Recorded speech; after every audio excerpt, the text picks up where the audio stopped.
Good evening and welcome everyone to the Conestoga news channel. So we are going to discuss about the complex and highly debatable issue, and it is very sensitive topic about the medical assistance in dying, and we call it MAID for the mature minors.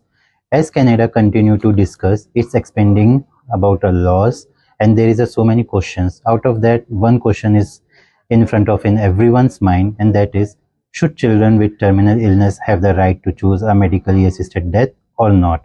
If it is not, then what are the risks for that?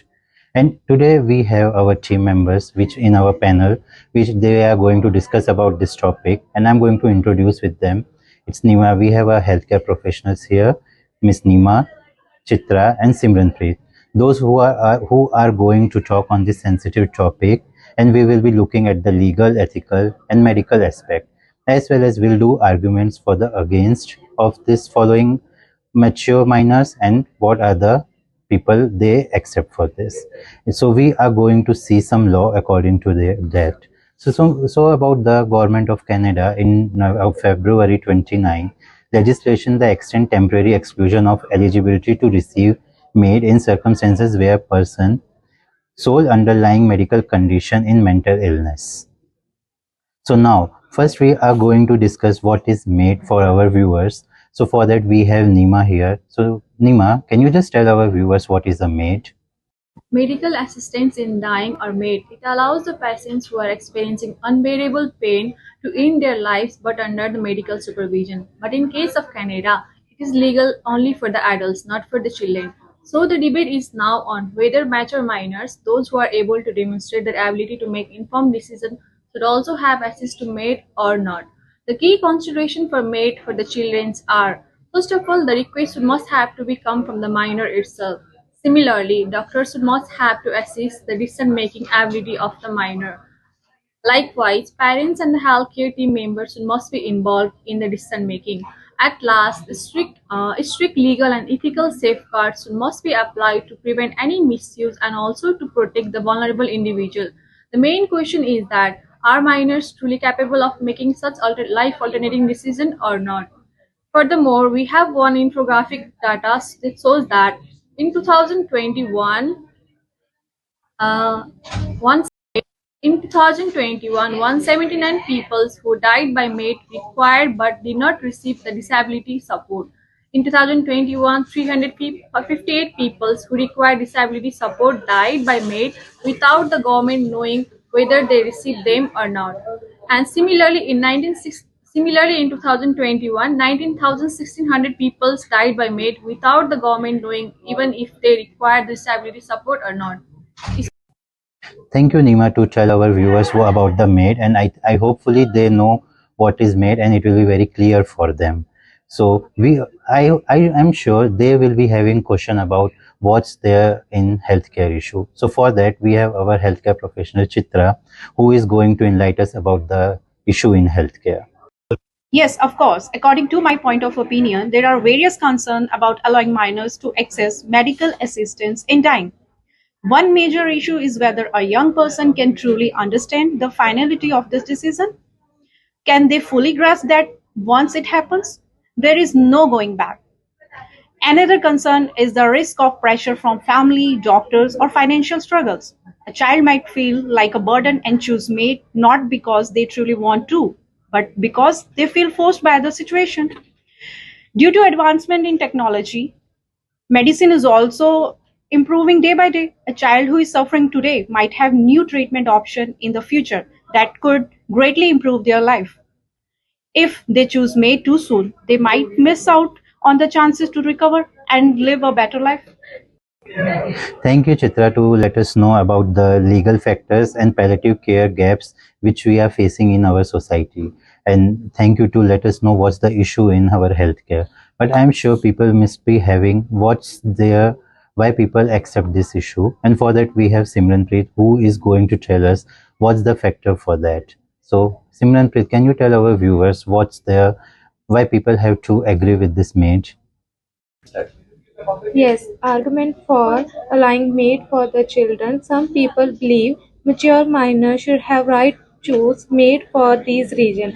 Recognition for children agency. If minor can make critical medical decision, refusing life-saving treatment, why not they also have right to choose MAID?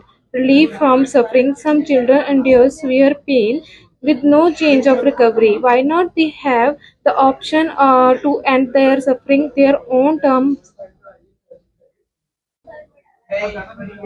in terms of prenatal and medical support without input from their parents and the doctor? Minor can make informed, thoughtful choices, prevent impulsive decisions.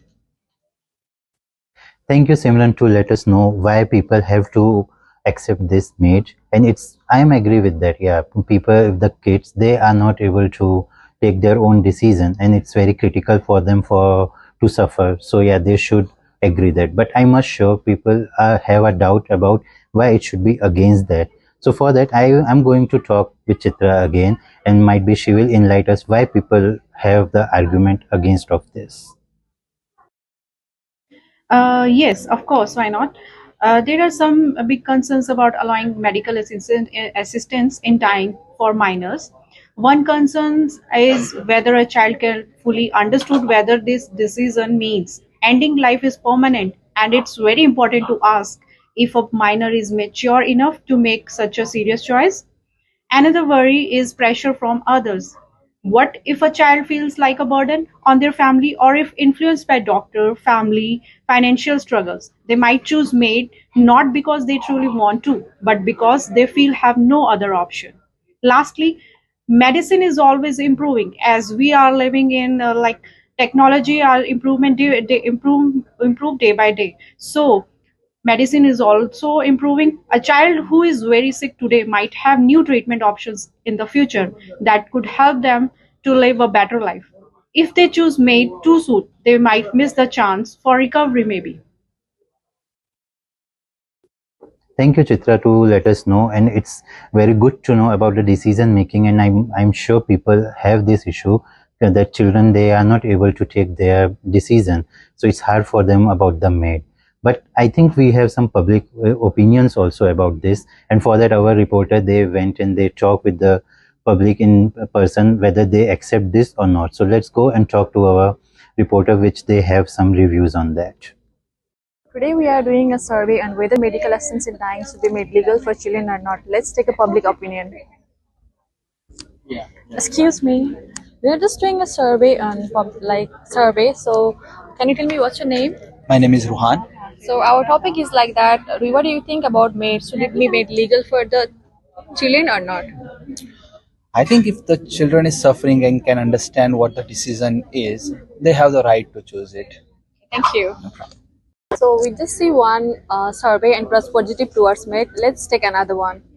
Excuse me, we are just doing a survey on MAIDs. What do you think? It should be legal for children or not? I don't think kids are matured enough to make such serious choice, so they should focus on better medical care treatment instead.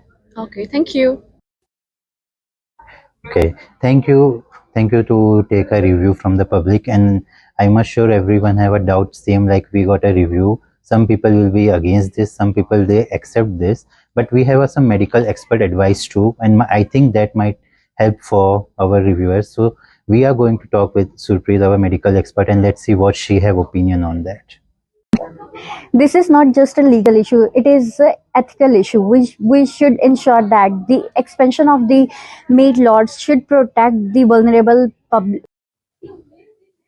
Thank you, Surpreet, for your valuable feedback, and I am pretty sure it's good for everyone too. So now let's have some feedback from our guest, those who have a very strong opinion about this topic. So let's start with the Nima. So what do you have suggestion for our viewers? Yeah, this one is a tough issue. So we should have to focus. Do we have to give mature minors more autonomy, or we should have to protect them from making any irreversible choice? Thank you, Nima, and that is a very good opinion from you. So let's have a talk with Chitra and let's see what she have a point of view about this. Yeah, according to my point of opinion, maybe the solution isn't just yes or no. We need better palliative care and stronger legal protections, no matter what. Thank you, Chitra, and that's a really strong point of view from your side for our viewers. So let's talk with the Simranpreet and let's see what you have a positive feedback about this, Chitra. Yeah, definitely. This debate will lead to the shape the future of healthcare in Canada. Oh, that's a really nice thing what you said, and I'm sure it's very good feedback for everyone. So let's see what do you think about this mate. So let us comment in this, and thanks for watching video. Thank you.